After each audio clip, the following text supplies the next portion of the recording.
Hello, good morning everyone. আজকের ব্লগটা শুরু করা যাক এই সুন্দর সুন্দর ফল দিয়ে। আজকে বেশ অনেক রকমের ফল আমি একসাথেই কেটে ফেলেছি। সেই সাথে আপনাদেরকে আমার নতুন একটি ব্লগে স্বাগতও জানাচ্ছি। আশা করি আপনাদের আমার এই ব্লগটা দেখতে খুব খুব ভালো লাগবে। এখন নেদারল্যান্ডে যা ওয়েদার চলছে, মানে এখুনি হয়তো গরম আর এখুনি আবার ঠান্ডা। গরম বলতে সেরম না, তবে মাঝে মধ্যে 12 to 15 চলে যাচ্ছে আর কি। বেশিরভাগ সময়ই 5 থেকে 6ই নির্ধারিত। আজকে ব্রেকফাস্টে আর বেশি কিছু বানালাম না, এই কতগুলো ফল কেটে নিয়েছি আর ওইদিকে দুটো ব্রেডও টোস্ট করতে দিয়ে দিয়েছিলাম। আজকে আমাদের ব্রেকফাস্টের মেনুতে এই ফলের সাথে টোস্ট খেয়েই কাটিয়ে দেব, কারণ এখনও বেশ ক্লান্তি আছে শরীরে। এই তো সবে আমরা দেশ থেকে ফিরলাম, আর দেশ থেকে ফেরা সে তো কোনো মুখের কাজ না। কত বড় যে ঝক্কির ব্যাপার সে আর কি বলবো। প্রায় 30 থেকে 35 ঘন্টা জার্নি করে এসেছি। কালকে রাত্রি 8টার দিকে পৌঁছালাম।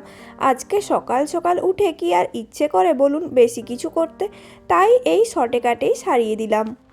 এই স্ট্রবেরিগুলো নিয়ে এলাম কালকেই। স্ট্রবেরি আবার বেশি দিন থাকে না, ওই 2-3 দিন পরেই নষ্ট হয়ে যেতে থাকে। তাই স্ট্রবেরি বেশি করেই কেটে নিয়েছি, যাতে টুকটাক খেয়ে ফেলতে পারি। এখন তাহলে ব্রেকফাস্ট করে নিই, তারপরে আবার বেশ অনেক কাজ আছে। তবে ব্রেকফাস্টটা আজকে বেশ কালারফুল হয়েছে, আর এত হেলদি খাবার খাওয়ার পরে মনটা ভালোই হয়ে যায়। তবে আজকে কাজ আছে বলতে, কালকেই যেহেতু দেশ থেকে ফিরেছি তাই ব্যাগ ভর্তি করে প্রচুর জিনিসপত্র নিয়ে এসেছি। সেগুলোই আনপ্যাকিং করার পালা। এই যে দেখুন ব্যাগগুলো কিভাবে পড়ে আছে, মানে উপচে পড়ছে জিনিসপত্র এরম আর কি। তার মধ্যে বেশ কিছু জিনিস বের করেও রেখেছি। এই যে এদিক সেদিক ছড়ানো, গোটা ঘরের অবস্থা এতটাই বাজে যে নিজেই দেখতে পাচ্ছি না, আর আপনাদেরকে কি দেখাবো। যাক, কিছুক্ষণের মধ্যে এই সবকে জাস্ট তুড়ি মেরে ঠিক করে দিতে হবে। এই যে দেখুন এক বাক্স বিভিন্ন রকমের জিনিসপত্র, প্যাকেট প্যাকেট সবই আছে। এগুলো আবার ঢেলে রাখতেও কত যে টাইম লাগবে তার কোনো ঠিক নেই। ওই ওপরে যেটা দেখতে পাচ্ছেন এটা হলো একটা বেডশিট কাভার, আর প্রচুর জামা কাপড়, সোয়েটার, রেশনের জিনিসপত্র, কি নেই এর মধ্যে। এক এক করে আপনাদেরকে সবই দেখাবো। আজকে আপনাদের সাথে ব্লগে শেয়ার করব যে আমি ভারতবর্ষ থেকে বিদেশে ঠিক কী কী জিনিসপত্র নিয়ে এসেছি, তারই একটা ডিটেল ভিডিও। তো চলুন দেখতে থাকুন। এই যে আমি সুন্দর করে টেবিলের মধ্যে সব জিনিসপত্রকে সাজিয়ে নিয়েছি। আমি এখানে প্রচুর পরিমাণে গ্রসারির জিনিসপত্র নিয়ে এসেছি। জানি যতদিন থাকবো ততদিন চলবে না, তবে যতদিন চলে আর কি। এমনিতেও ব্যাগগুলো ফাঁকাই আসে, তার থেকে তো ভর্তি করে যতটা ওয়েট আছে ততটা নিয়ে আসা বেশি বুদ্ধিমানের কাজ। তবে এখানে আবার সব জিনিসপত্র পাওয়া গেলেও সবগুলো মনের মতো পাওয়া যায় না। তার মধ্যে সবথেকে উল্লেখযোগ্য হলো টুথপেস্ট। টুথপেস্ট অনেক কিনেছি, তবে একটাও মনের মতো হয়নি। সকালবেলায় ঘুম থেকে উঠে বেশি ফ্লেভার দেওয়া টুথপেস্ট আবার ভালো লাগে না, তাই কোলগেটটাই ঠিক আছে। এছাড়াও ওই বিভিন্ন টাইপের চানাচুর ওইখানে যেমন হয় এখানে একদমই সেরম হয় না। এই প্যাকেটটার মধ্যে ছিল সোয়াবিন, তবে বাইরে থেকে দেখা যাচ্ছে না। নিয়ে এসেছিলাম গোবিন্দভোগ চাল। গোবিন্দভোগ চালের তো এখানে আবার বড়ই অভাব, আমি তো কোনো দোকানেই পাইনি। এটার মধ্যে কিছু ডাল কলাই আছে, আর এই যে এত বড় প্যাকেটে আমুলের দুধ নিয়ে এসেছি। এটা হলো একটা শ্যাম্পু এখানে পাওয়া যায়, তবে আমরা যেরম টাইপের ইউজ করি সেরম তো দেখিনি। আর এখানে প্রচুর পরিমাণে চুল উঠছে। আর চা হলো সব থেকে বিখ্যাত ব্যাপার। মানে এমনিতে এখানে হয়তো পিকউইকের কিছু চা পাওয়া যায়, তবে আমাদের ওইখানে দার্জিলিং টি বা আসাম টির যা স্বাদ, সেই স্বাদকে এই চা কখনোই হার মানাতে পারবে না। মানে আমাদের চা অনেক এগিয়ে এর থেকে।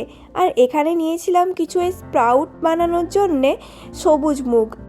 বিভিন্ন টাইপের গুঁড়ো মশলাও নিয়ে চলে আসি, কারণ গুঁড়ো মশলা খুব একটা বেশি লাগে না, আবার রিজনেবল প্রাইসে এখানে পাওয়া যায় না, অনেকটাই দাম বেশি পড়ে। প্রচুর ইলেকট্রন পাউডার নিয়ে এসেছি। ওগুলো মেনলি বাইরে ঘুরতে যাওয়ার সময় কাজে লাগে, মানে যদি ডিহাইড্রেট ফিল করি তখন খেয়ে নিই আর কি। আর ওই যে সব থেকে মূল্যবান জিনিস খেজুরের গুড়। এই শীতকালে গেছি, ওখান থেকে ফিরে আসার সময় খেজুরের গুড় নিয়ে আসবো না তা কি হতে পারে। আর এখানে টমেটো সস অনেক টাইপের পাওয়া যায়, তবে মোটেও আমার পছন্দের মতো হয়নি একটিও। ম্যাগিও নিয়ে এসেছি প্রচুর করে, কারণ ম্যাগিটা এখানে দেখিনি। আর নিয়েছিলাম একটা বড় ভুজিয়ার প্যাকেট। ওইদিকে সব গোটা গরম মশলাগুলো আছে, যেগুলোও সব প্যাকেটে ঢেলে রাখতে হবে। প্রচুর কাজ আছে আজকে, কখন যে এত কিছু করব কে জানে।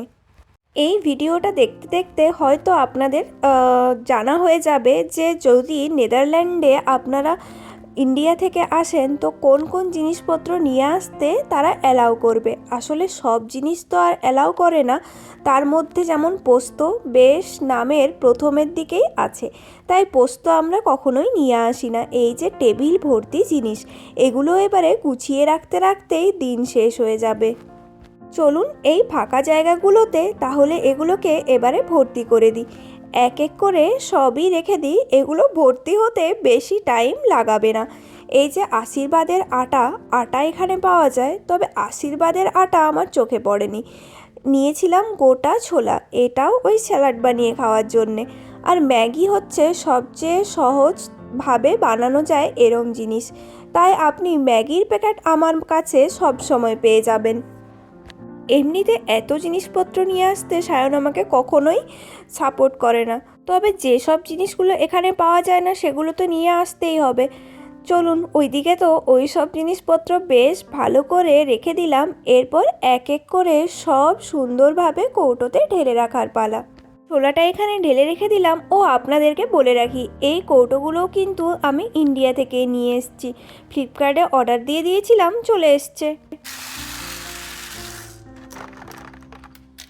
সবুজ মুগ ডাল, এটা ওই গোটা মুগের ডাল যেটা ভিজিয়ে রাখলে বেশ ভালো স্প্রাউট হয়, যেটা খাওয়া হেলথের জন্যে খুবই ভালো, তাই ওটাও নিয়ে নিয়েছিলাম।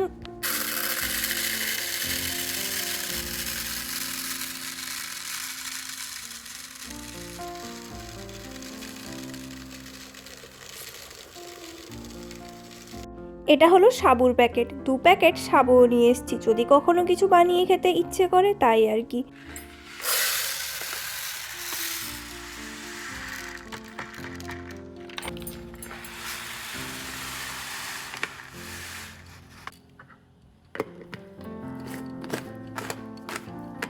ডালগুলো তো সব এক এক করে ঢেলে রেখে দিলাম।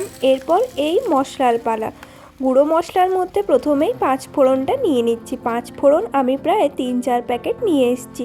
এখানে 5 ফোড়ন তো একদমই পাওয়া যায় না, যদি দরকার হয় তাহলে ওই সব কিছু আলাদা আলাদা করে কিনে মিশিয়ে নিতে হবে, তাই 5 ফোড়নটা নিয়ে নিয়েছি। আর ফোড়ন হিসেবে দিতে 5 ফোড়নটা বেশ ভালোই লাগে বলুন। এখানে কিন্তু সব মশলাপাতি ডাল বাইরে রাখলেই হয়ে যায়, কারণ এত ঠান্ডা থাকে যে সেগুলোকে আর ফ্রিজে রাখার দরকার হয় না।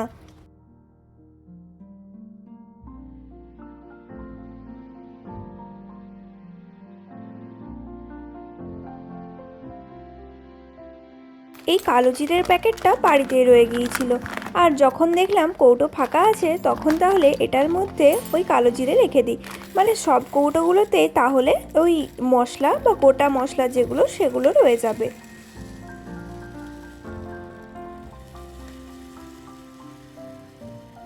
বেশ কতগুলো গোটা মৌরির প্যাকেটও নিয়ে এসেছিলাম।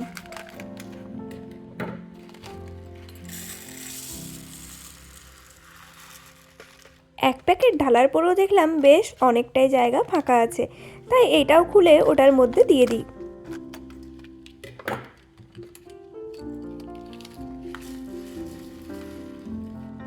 এইগুলো রেখে দিই। আর কিছু ডাল আছে যেগুলো ফাঁকা হয়ে গেছে তার মধ্যে রেখে দিই। এগুলো যদিও দেশ থেকে নিয়ে আসিনি, ডাল এখানে খুব ইজিলি পাওয়া যায়। আপনি এখানে যে কোনো ডিপার্টমেন্টাল স্টোরে চলে যাবেন, সেখানেই বিভিন্ন টাইপের ডাল পাবেন, তবে কিছু কিছু ডাল পাওয়া যায় না। তার মধ্যে যেমন ওই ধোয়া মুগের ডালটা আমি দেখিনি।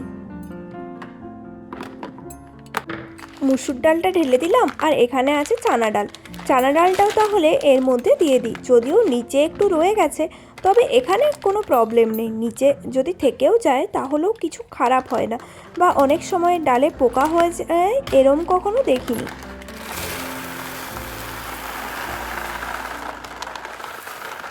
এই যে ডালগুলো ঢালার পরে দেখলাম ছোট্ট আর একটা কন্টেনার রয়ে গেছে, তার মধ্যে তাহলে ওই জিরের প্যাকেট একটা রয়ে গিয়েছিল, ওটা রেখে দিই, তাহলে সব মশলাগুলো খুঁজে পেতে বেশ সুবিধা হবে। এই যে এক এক করে আমি সব জিনিসপত্রই সুন্দর করে ভরে নিয়েছি। এরপর তাহলে জায়গার জিনিস জায়গায় রেখে দেওয়ার পালা। যার যেখানে জায়গা তাকে সেখানে চলুন পৌঁছে দিয়ে আসি। এই যে ডালগুলো এক সারি করে রাখলাম, বেশ সুন্দর লাগছে দেখতে, তাই না?